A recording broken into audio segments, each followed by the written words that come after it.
Hello student, welcome to my YouTube channel Nakshatra my self Rohini Negi. तो हम पढ़ रहे हैं क्लास 10th का चैप्टर नंबर 7 कोऑर्डिनेट ज्योमेट्री, जिसमें आज कवर करेंगे सेक्शन फार्मूला। देखो, हमने पहले पढ़ा था डिस्टेंस फार्मूला, 1y1 की distance up to x2 y2 तक की डिस्टेंस, ठीक है। लेकिन जो सेक्शन फार्मूला है इसमें क्या होगा कि x1 y1 दो सेक्शन में क्या हो जाएगा, बट जाएगा या डिवाइड हो जाएगा, ठीक। तो लेट हमने माना यहाँ पे इस पॉइंट को मान लिया ए पॉइंट एंड ये पॉइंट था हमारे पास बी पॉइंट। अब ए बी पॉइंट का जो सेक्शन है इसको मान लेते हैं पी पॉइंट, ठीक है। अगेन यहाँ देखो, इस पॉइंट से यानी कि y के 3 पॉइंट से और यहाँ पे जहाँ पे x1 है ये डिस्टेंस हमारी हो गई x1 और p वाले पॉइंट x पॉइंट, ठीक है ना। ये हमारे क्या होंगे, परपेंडिकुलर होंगे, ठीक है। तो यहाँ पे भी परपेंडिकुलर पड़ेगा और इस पॉइंट को मैंने मान लिया है c पॉइंट, ठीक है। तो जो ये वाली डिस्टेंस होगी a टू c, इसकी वैल्यू क्या होगी हमारे पास, अगर ये पूरा x है और ये x1 है तो ये हो जाएगा x माइनस x1, ठीक है ना। बड़े में से छोटा घटाएंगे। 9 टू 4 तक की डिस्टेंस y है और यहाँ तक y1 है, तो ये हो जाएगी p टू c की जो डिस्टेंस होगी ये हो जाएगी हमारे पास y माइनस y1, ठीक है। ये वाली डिस्टेंस होगी। नाउ अगेन अब बड़े वाले में देखो, ठीक है।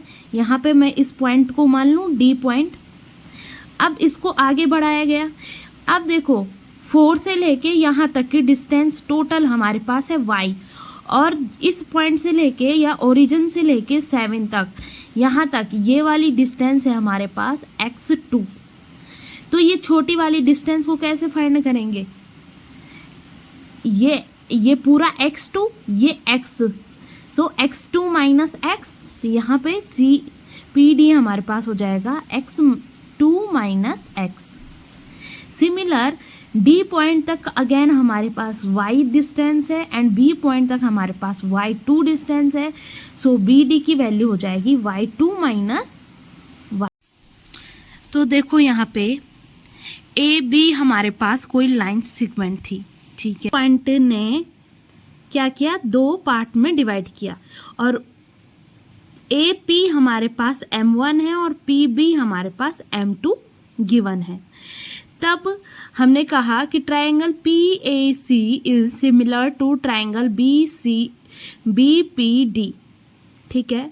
अगर ये सिमिलर हैं इसका मतलब कि इनके एंगल इक्वल होंगे और एंगल इक्वल हैं इट मीन्स कि इनके करस्पॉन्डिंग साइड्स के प्रोपोर्शनल भी क्या होंगे, इक्वल होंगे। सो हमने लिखा PA upon BP is equal to AC upon PD and PC upon BD।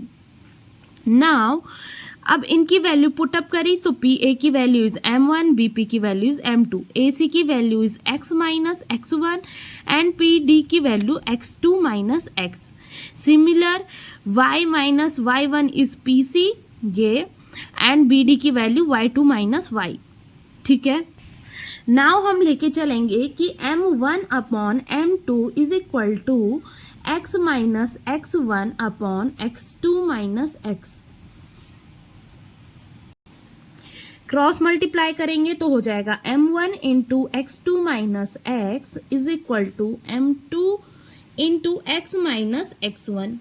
Now खोलेंगे तो m1 x2 minus m1 x1 which is equal to m2 x into minus m2 x1। इस m1 x को मैं इस side लेके जाऊंगी तो क्या हो जाएगा, m1 x2 is equal to m2 x minus m2 x1 और प्लस m1 x, ठीक है। लेके जाएंगे तो हो जाएगा m1 x2 plus m2 x1 is equal to m2 x plus m1 x। यहाँ देखो ये तो सेम है तो इन्हें नहीं छेड़ना। अब यहाँ देखो इसमें x और x कॉमन आ रहा है, इसे ऐसे लिखा जा सकता है x कॉमन ले लिया तो अंदर बचा m2 plus m1।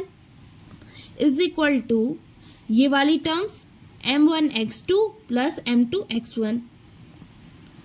Now x is equal to m1x2 plus m2x1 whole का अपॉन m2 प्लस m1.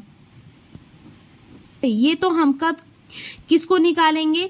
हमारे पास P पॉइंट में x एंड y है, इस x की वैल्यू निकालेंगे इस फॉर्मूले से कि x is equal to m1x2 plus m2x1 whole का अपॉन m1 m2.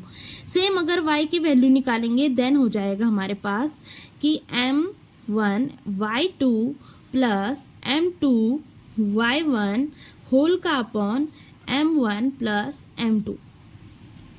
ठीक है, तो ये हमारा x पॉइंट के लिए फॉर्मूला और ये हमारा y पॉइंट के लिए फॉर्मूला है. ठीक है, आपको इसमें कुछ स्पेशल केस भी गिवन है कि if the ratio in which p divide A B, कि कोई रेशियो में p डिवाइड कर रहा है ए बी को, इज k रेशियो 1 और वो रेशियो है k ratio 1, then the coordinate of the point p will be. तब आपका ऐसी कंडीशन में p के कोऑर्डिनेट क्या होंगे? देखो अगेन ये वाला फिगर देखो, p कोऑर्डिनेट है, ये आपके ए बी पॉइंट्स को क्या कर रहा है? डिवाइड कर रहा है. और कैसे कर रहा है कि यहाँ पे k रेशियो 1. आपके पास m1 कितना गिवन है?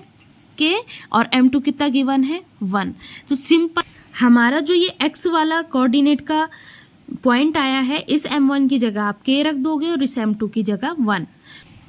उस कंडीशन में आपके x कोऑर्डिनेट आएगा कि k into x2 plus x1 upon k plus 1, same that कि k y2 plus y1 upon k plus 1. ठीक है, नेक्स्ट केस है कि the mid point of a line segment divide the line segment in the ratio 1:1. Then the coordinate of the point p of the joining the point a and b is. Again यही वाला formula देखो कि P हमारे पास coordinate है जो कि A B line segment को क्या कर रहा है? दो इक्वल पार्ट में या इक्वल रेशियो में डिवाइड करना है, यानी कि वो रेशियो है 1:1. ठीक है ना, तो आपका m1 और m2 कितना मिल गया? 1. अगेन फॉर्मूले m1 की जगह 1 और m2 की जगह 1. सेम यहाँ y वाले कोऑर्डिनेट में भी ऐसे रखेंगे. तब हमारा x एंड y जो कोऑर्डिनेट होगा वो क्या होगा? x1 प्लस x2 अपॉन का 2 and y1 plus y2 upon में 2.